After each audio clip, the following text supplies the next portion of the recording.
Estamos en la línea 157337, KHAQQ llamando a Itasca. Repito, en la línea 157337, KHAQQ llamando a Itasca. No podemos verlos, pero creemos estar sobre ustedes. El combustible se agota, repetimos, nivel de combustible crítico.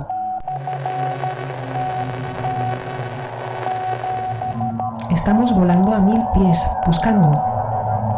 No podemos oírles, repetimos, no podemos oírles, pero estamos enviando señales en 6210 kilociclos. KHAQQ llamando a Itasca. KHAQQ llamando a Itasca.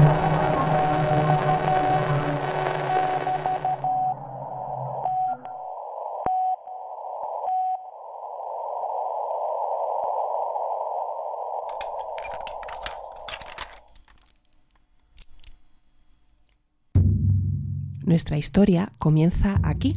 El 2 de julio de 1937, Amelia Earhart y su navegante Fred Noonan despegaron desde Lae, en Nueva Guinea, en uno de los tramos más peligrosos de su misión de dar la vuelta al mundo. Su destino era la isla Howland, una diminuta franja de tierra en medio del Pacífico. Pero nunca llegaron. Sus últimas palabras por radio fueron confusas, entrecortadas, y luego nunca más se supo de ella. Amelia no era solo una piloto. Ella fue una pionera, una mujer que desafiaba las normas de su tiempo y que se lanzó al cielo sin miedo. Su historia es la de una rebelde, una soñadora, y la historia de su desaparición un misterio sin resolver.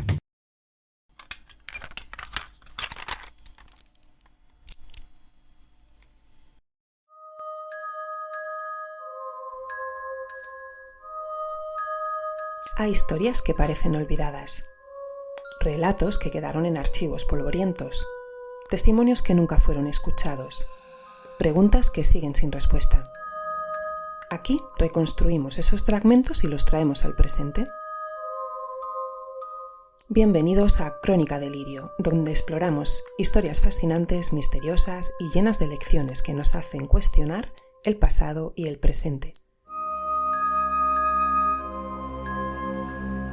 Soy Macarena Naranjo Agraz y esto es Crónica Delirio, donde el pasado y el presente se cruzan, donde los datos y las voces reconstruyen lo que alguna vez pareció un misterio.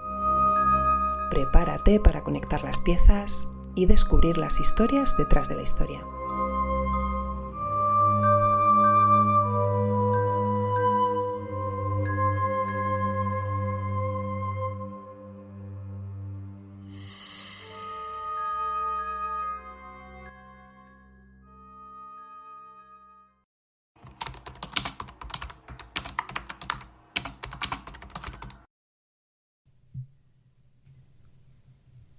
Joven, atractiva y valiente, Amelia Earhart fue la primera mujer en sobrevolar el Atlántico sin escalas. Pionera de la aviación comercial en Estados Unidos, impartió clases de ingeniería aeronáutica y fundó la primera escuela de pilotaje para mujeres. Además de su legado en la aviación, luchó por los derechos civiles junto a Eleanor Roosevelt y defendió la igualdad de género. Fue miembro del Partido Nacional de la Mujer y una de las primeras defensoras de la enmienda de igualdad de derechos, apoyando causas como el control de la natalidad y la igualdad de oportunidades laborales para las mujeres. Su valentía la llevó a lograr un hito histórico. Se convirtió en la primera mujer en volar sobre el Atlántico, hazaña por la que recibió la prestigiosa Cruz de Vuelo Distinguido de Estados Unidos. Pero su historia terminó envuelta en misterio. Días antes de cumplir 40 años, desapareció sin dejar rastro, mientras intentaba dar la vuelta al mundo y batir el récord de circunnavegación. Como la propia Amelia decía, nunca interrumpas a alguien haciendo algo que tú dijiste que no se podía hacer.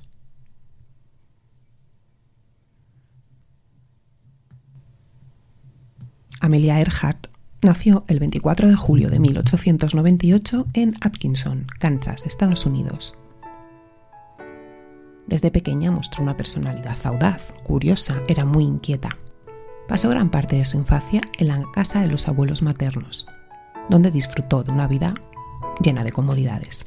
Le encantaba explorar, trepar árboles y participar en actividades que en aquella época se consideraban exclusivamente para niños. Su espíritu rebelde parecía estar impulsado, en parte, por su abuela, quien alentaba su independencia. Desde pequeña Amelia se preguntaba: ¿acaso las mujeres no estaban capacitadas para hacer las mismas cosas que los hombres? Esta reflexión marcaría su carácter y sus aspiraciones de por vida. A los 7 años, Amelia se mudó con sus padres y su hermana Muriel a Iowa.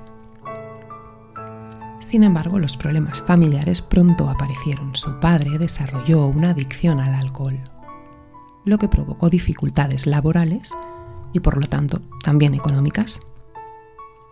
La familia se vio obligada a mudarse constantemente, viviendo en Minnesota y Missouri, antes de que sus padres finalmente se divorciasen. Tras este divorcio, Amelia, su madre y su hermana Muriel se establecieron en Chicago, donde la futura aviadora comenzaría a forjar su camino hacia la historia. En 1914, en plena Primera Guerra Mundial, Amelia y su hermana Muriel se ofrecieron como voluntarias en Toronto, Canadá, donde atendieron a pilotos heridos en combate. Y fue allí donde Amelia tuvo su primer contacto con la aviación, al visitar el campo del Cuerpo Aéreo Real, y según sus propias palabras, fue ese el momento en que le picó la curiosidad por la aviación. En 1920 la familia pudo reunirse nuevamente en California. Durante este tiempo Amelia asistió a un espectáculo aéreo en Long Beach, donde quedó completamente fascinada por los aviones. Y poco después logró que la llevaran a bordo de un biplano, en el que voló durante 10 minutos sobre Los Ángeles. Esa breve experiencia marcó su destino, tal como lo expresó años después. Tan pronto como despegamos sabía que tendría que volar de ahora en adelante. Y fue en ese momento cuando comenzó su historia como piloto.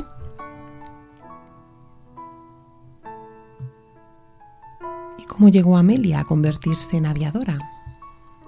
En la época en la que ella vivió, la aviación estaba en pleno desarrollo y, como era de esperar, las mujeres no tenían permitido participar en ella. Sin embargo, Amelia desafió las normas y se convirtió en una de las pioneras de la aviación, inspirando a generaciones enteras de mujeres. La manera más efectiva de hacerlo es hacerlo. En 1920 tomó sus primeras clases de vuelo con Netta Snook, una pionera de la aviación y la primera mujer en fundar una escuela de vuelo. Los inicios no fueron fáciles, aunque logró adquirir un prototipo de avión Kinner al que llamó el Canario. Con este sufriría varios accidentes. Además, su instructora no confiaba demasiado en sus habilidades, pero Amelia pronto demostró su valía. En octubre de 1922, con tan solo 25 años, consiguió su primer récord de altitud, volando a 4.267 metros. Para 1923 obtuvo su licencia de piloto de la Federación Aeronáutica Internacional, convirtiéndose en la 16ª mujer en recibirla.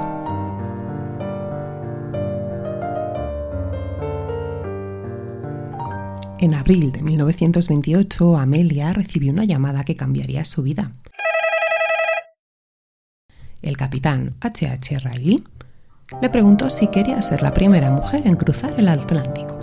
La idea había sido de Amy Guest, una aristócrata estadounidense que había adquirido un avión modelo Fokker F-7 con ese propósito. Y fue entonces cuando Earhart empezó a ser conocida como la Reina del Aire. Sin embargo, su misión no se limitaba a volar. En 1929 organizó una carrera aérea exclusivamente femenina, que iría desde Los Ángeles hasta Cleveland. Amelia también fundó la organización de Las 99, una red de mujeres aviadoras, y ella fue su primera presidenta. Su fama creció y comenzó a dar conferencias, impulsada por George Putnam, un editor y quien sería su futuro esposo. Putnam ayudó a publicar su libro 20 horas 40 minutos y la acompañaba en sus viajes. En 1931 se casaron, pero Amelia mantuvo su apellido de soltera, algo muy poco común en la época. Hasta 1932 nadie había cruzado el Atlántico en solitario, desde que lo hiciese Charles Lindbergh. Amelia decidió intentarlo. El 20 de mayo de 1932 partió desde Harbour Grace, en Canadá, a bordo de su Lockheed Vega modificado. Durante el vuelo, para mantenerse despierta en lugar de café o té, Amelia olía sales aromáticas. Y finalmente aterrizó en Gran Bretaña, logrando un nuevo hito. Con este viaje Amelia impuso varias marcas más. Fue recibida con honores en Europa. Su impacto no solo fue en el cielo, sino también en la tierra. Rompió esquemas para las mujeres en todos los ámbitos, en todos los sentidos. Fue en 1935 cuando llegó la hora del gran desafío, dar la vuelta al mundo. Amelia comenzó a planear su siguiente reto. Para ello, eligió un avión modelo Lockheed Electra 10E, al que bautizó como Electra. De lograrlo, Amelia marcaría 2 hitos: ser la primera mujer en completar la circunnavegación del globo y hacerlo en la mayor distancia posible, siguiendo la línea del Ecuador. Para Amelia, este era el vuelo que le quedaba por realizar. En 1937, Amelia Earhart emprendió su misión más ambiciosa: circunnavegar el mundo en el Electra junto con su navegante Fred Noonan. El Electra sería la máquina que los llevaría a ambos a hacer historia. Amelia, convertida ya en una aviadora súper famosa, despegó el 2 de julio de 1937 desde un pequeño aeropuerto en Papúa Nueva Guinea. Su destino inmediato era la isla Howland, un diminuto pedazo de tierra en medio del Océano Pacífico, donde planeaban repostar antes de continuar con su viaje. Las estrellas parecían lo suficientemente cerca para tocarlas, y nunca antes había visto tantas. Howland era un territorio remoto, deshabitado, hasta que en 1935 el gobierno de los Estados Unidos había iniciado un proyecto de colonización con 4 jóvenes procedentes de una escuela de Honolulu, en Hawái. Para facilitar la llegada de Amelia, el guardacostas Itasca fue enviado a la isla con la misión de asistirla en la navegación y comunicación por radio. El protocolo era claro. El Itasca enviaría informes meteorológicos cada 30 y 60 minutos, mientras que el Electra debía transmitir su posición cada 15 y 45, utilizando el código de identificación KHA-QQ. Sin embargo, las comunicaciones comenzaron a fallar. Durante horas, el Itasca no recibió señales del Electra. Aún no había alarma, pues se asumía que el avión aún estaba demasiado lejos, pero cuando Earhart se acercó a la isla y solicitó asistencia para el aterrizaje, el contacto se perdió.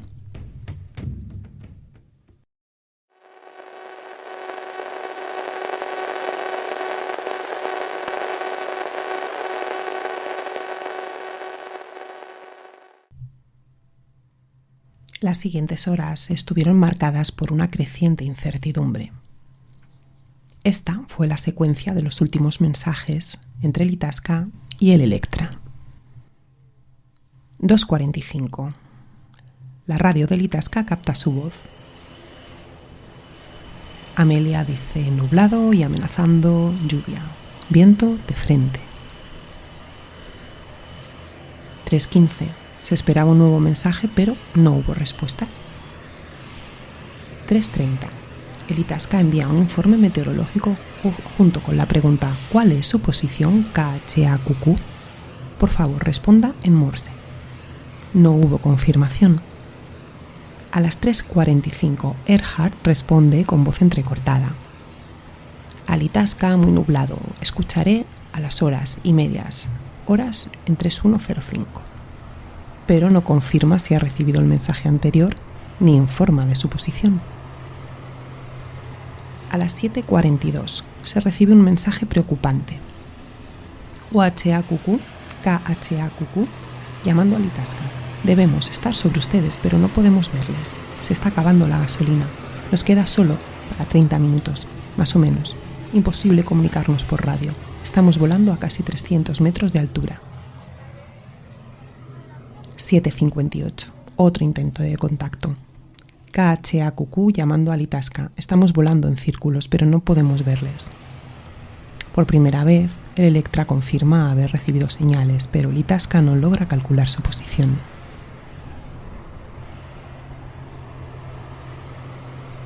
8:45. La última transmisión de Amelia. Estamos en la línea de posición 157337. Repito, estamos en la línea de la posición 157337. Repetiré este mensaje. Volamos de sur a norte. Después, el silencio. A las 21:30, el Itasca concluyó que el avión pudo haberse estrellado en el mar. La búsqueda comenzó de inmediato. ¿Por qué el último mensaje de Amelia fue tan confuso? La transmisión final no indicaba con precisión su ubicación, lo que hizo imposible reconstruir su ruta exacta. La noticia de su desaparición conmocionó al mundo. El 11 de julio de 1937, el periódico ABC publicaba un posible indicio. La estación de telegrafía sin hilos de la isla de Howland anuncia que el guardacostas Itasca ha recogido unas señales que podrían proceder de la aviadora, indicando que se encuentra al noroeste de la isla. Pero la esperanza se desvaneció cuando 4 días después el mismo diario anunciaba la búsqueda infructuosa. Los 60 aviones regresaron a bordo del portaaviones Lexington sin haber encontrado el menor vestigio. Parece estar fuera de dudas la trágica suerte de la aviadora, desaparecida hace 11 días. El presidente Franklin Roosevelt movilizó 6 buques y 66 aviones en una de las mayores operaciones de búsqueda de toda la historia. Sin embargo, después de 2 semanas, la misión fue cancelada. El 5 de enero de 1939, Amelia Earhart fue declarada oficialmente muerta. En el momento de su desaparición intentaba completar su mayor hazaña, sobrevolar el globo por la línea ecuatorial. Ni su cuerpo ni los restos del Electra fueron hallados jamás. Su desaparición se convirtió en uno de los mayores misterios de la aviación, dando lugar a incontables teorías y nuevas expediciones de búsqueda. Así, con su último vuelo, Amelia no solo desapareció en el Pacífico, sino que se convirtió en una leyenda. Te podrás imaginar que hay varias teorías respecto de lo que le pasó a Amelia, al Electra y a su compañero Noonan. Lo ocurrido a Earhart es uno de los mayores misterios de la aviación aún sin resolver, y su fama y su carisma convirtieron lo que podía haber sido una desaparición más en un enigma que hoy aún perdura. El fracaso de la primera búsqueda, sus pertenencias personales y del propio avión en sí, un Lockheed modelo 10E Electra, unido a la falta de evidencias sobre el accidente, alentaron desde el principio las más diversas teorías y especulaciones. Y es por ello que cada cierto tiempo, en especial en los últimos años, aparecen nuevas pruebas que apuntan a que la intrépida aviadora norteamericana podría haber sobrevivido al supuesto accidente, aunque nunca se ha podido confirmar. Su misteriosa muerte, unida a su imagen y a sus logros como pionera de la aviación, agigantó su leyenda. Lo ocurrido a Amelia Earhart sigue siendo uno de los mayores misterios de la aviación. Su carisma y fama transformaron lo que pudo haber sido una desaparición más en un enigma que aún perdura.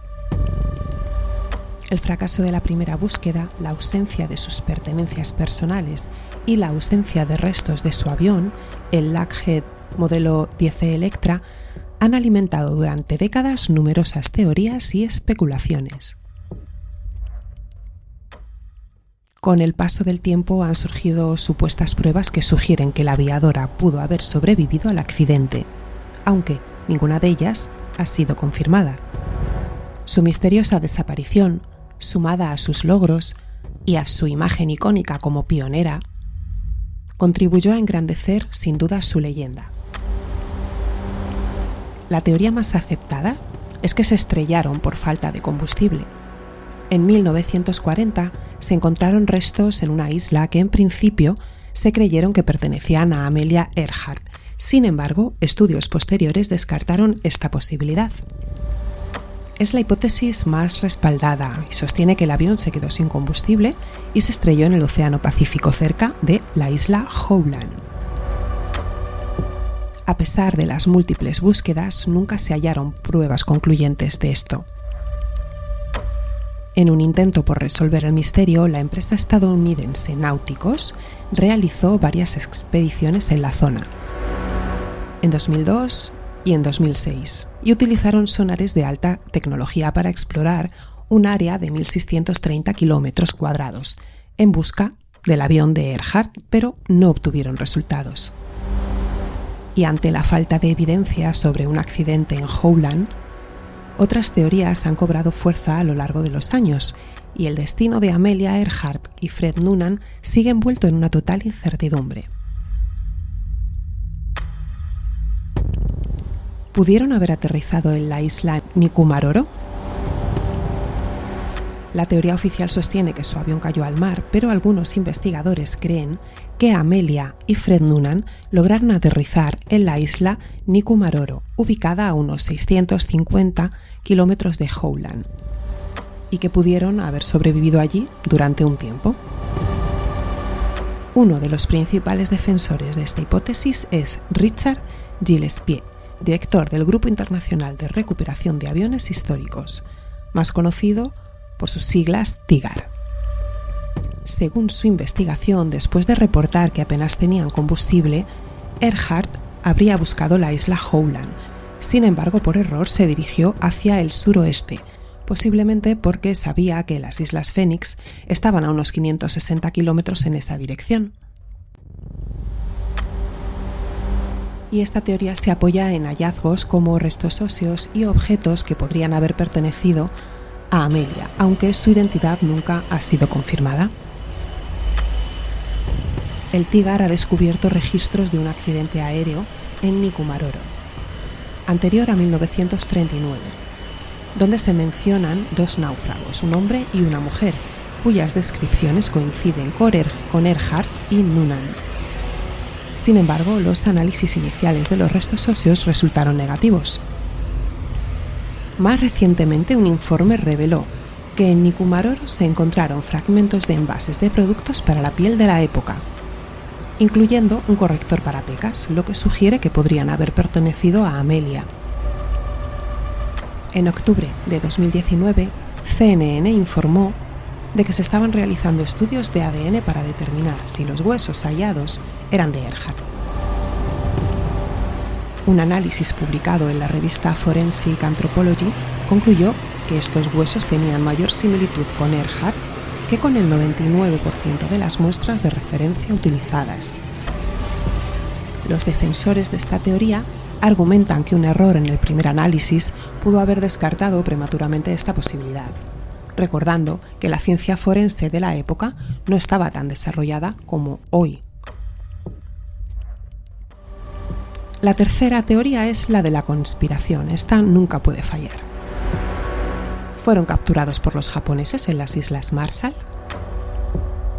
Pues sí, es que hay otras teorías que sostienen que Earhart y Noonan fueron capturados por los japoneses en las Islas Marshall y tomados como prisioneros, aunque no hay evidencia sólida que lo respalde. Algunas versiones sugieren que Earhart efectivamente sobrevivió y regresó a los Estados Unidos con una identidad secreta. Y de acuerdo con esta hipótesis, habría adoptado el nombre de Irene Gregmill y tras casarse con Guy Bolam pasó a llamarse Irene Bolam, falleciendo en Nueva Jersey en 1982. En 2003, el coronel retirado Roland Reineck defendió esta teoría en su libro Amelia Earhart sobrevivió, ya que según él, el gobierno estadounidense encubrió la verdad porque Earhart estaba en una misión de espionaje antes de la Segunda Guerra Mundial. Según sus hipótesis, la aviadora comunicó que se dirigía al norte. Los japoneses interceptaron el mensaje y la retuvieron como rehén. Hay análisis que han comparado fotografías de Irene Bolam con Earhart, su caligrafía y otras pruebas forenses, pero, sin embargo, la mayoría de los expertos descartan esta posibilidad. Sin embargo, hasta que no se encuentren pruebas definitivas, el misterio persiste. Hay una fotografía que desató nuevas dudas. En julio de 2017, una fotografía encontrada en los archivos nacionales de los Estados Unidos generó una nueva hipótesis. La imagen, titulada Atolón Yaluit, muestra a una mujer con el cabello corto, similar al estilo de nuestra protagonista, sentada en un muelle en las Islas Marshall junto a un hombre que se asemeja bastante a Fred Noonan. Según la NBC, la foto respalda la teoría de que la aviadora fue capturada por los japoneses y trasladada a las Islas Marianas, donde habría muerto bajo su custodia. En la imagen también se observa un barco japonés, el Kosu, remolcando un objeto de longitud similar a la del avión de Earhart. Sin embargo, estudios posteriores determinaron que la fotografía data de 1935, y esto fue 2 años antes de la desaparición de Amelia, lo que desacredita esta hipótesis. Os dejaré estos días en las redes la fotografía para que la podáis revisar.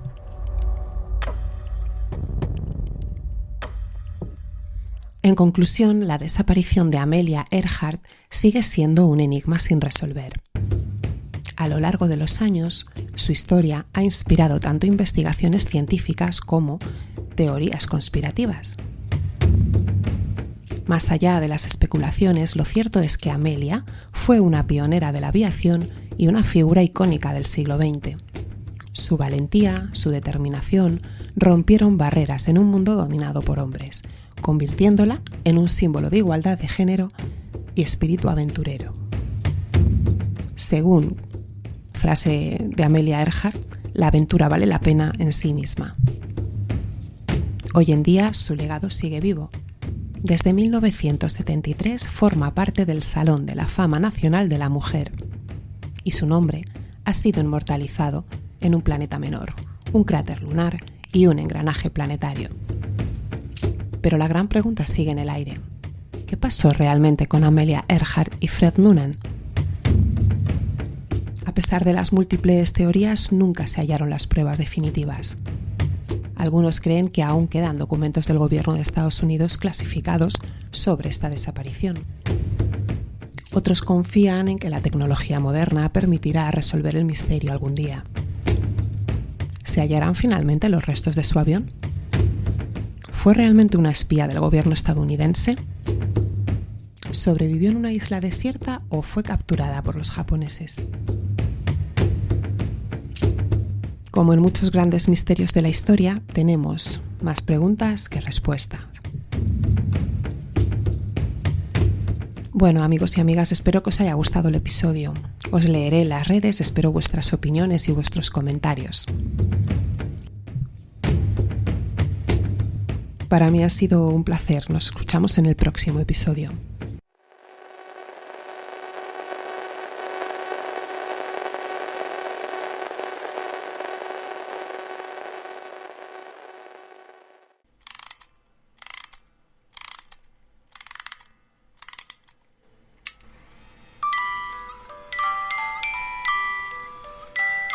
Los hechos están sobre la mesa, los nombres, las fechas, los testimonios. ¿Pero es esta toda la verdad? Gracias por escuchar Crónica Delirio. Si esta historia te hizo pensar, si despertó nuevas preguntas, sígueme en Facebook, Instagram y TikTok. Nos oímos en el próximo Delirio con otra historia impactante.